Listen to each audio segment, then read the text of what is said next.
В Нижнечирской специализированной коррекционной общеобразовательной школе-интернате 8-го вида на этой неделе состоялся спортивный праздник.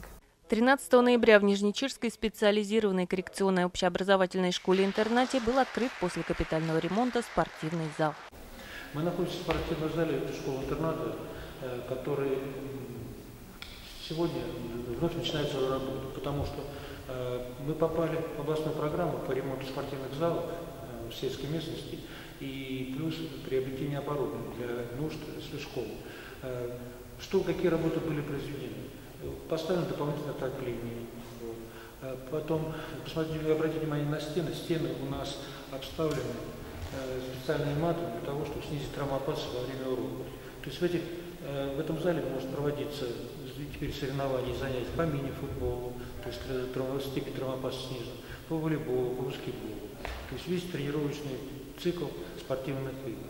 Также, что было, отремонтированы подсобные помещения снарядные и вновь подремонтированы раздевалки для девочек и для мальчиков. Теперь они соответствуют всем требованиям Санпина, которые необходимо применять в каждой школе.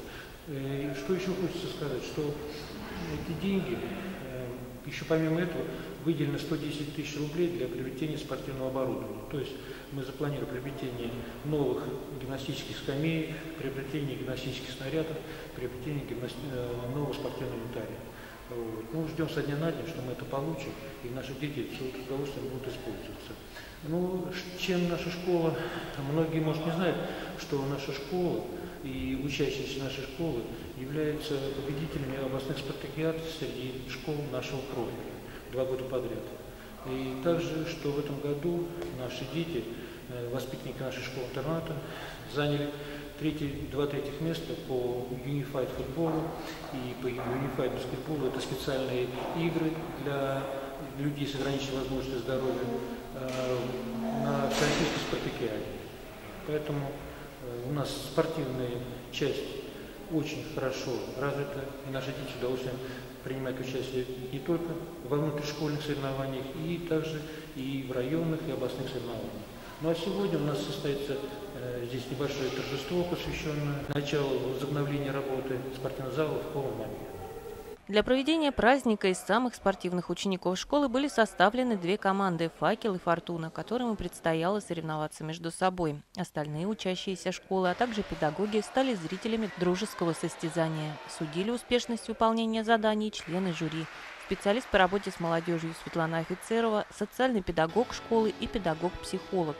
Открытие праздника началось с танцевальных постановок в исполнении воспитанников Нижнечирской специализированной коррекционной общеобразовательной школы-интерната.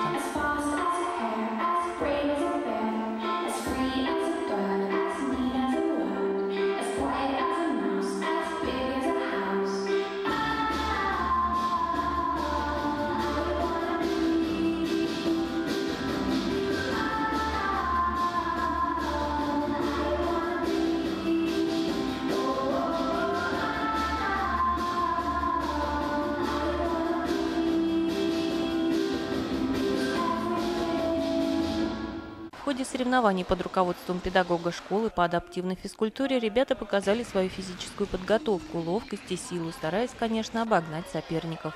Самым напряженным состязанием между командами «Факел» и «Фортуна» стало последнее перетягивание каната, которое переигрывали трижды. Однако победителя в праздничных соревнованиях так и не выявили. Победила дружба, а команды-участницы были отмечены сладкими подарками.